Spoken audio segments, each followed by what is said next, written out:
കഴിക്കാൻ തുടങ്ങിയാൽ പിന്നെ കഴിച്ചോണ്ട് തന്നെ ഇരിക്കും ട്ടോ. അത്രയ്ക്ക് അടിപൊളി ഒരു സംഭവാട്ടോ ഈ ഒരു മാംഗോ. പേര് വലിയ പറയാൻ പണിയാണെങ്കിലും ഉണ്ടാക്കാൻ ഭയങ്കര സിമ്പിൾ ആയിട്ടുള്ള ഒരു സംഭവാട്ടോ.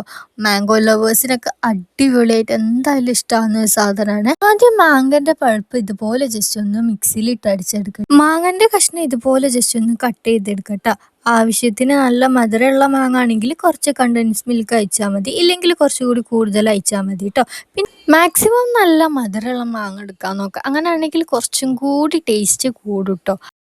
പിന്നെ മെയിനായിട്ട് ഇതിൻ്റെ ഫ്ലേവർ കൊടുക്കുന്നത് തേങ്ങാപ്പാലാട്ടോ. അപ്പോൾ കുറച്ച് തേങ്ങാപ്പാലും പിന്നെ സാഗോ ബോൾസും കൂടി ആഡ് ചെയ്യുന്നുണ്ട്. പിന്നെ ഒരു അലങ്കാരത്തിന് വേണ്ടി ഞാൻ കുറച്ച് കാഷ്യൂ നട്ടും കൂടി ഇട്ട് കൊടുക്കുന്നുണ്ട് കേട്ടോ.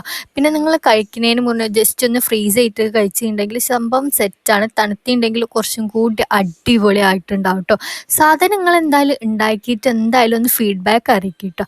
അപ്പോൾ ഓക്കെ, ബൈ.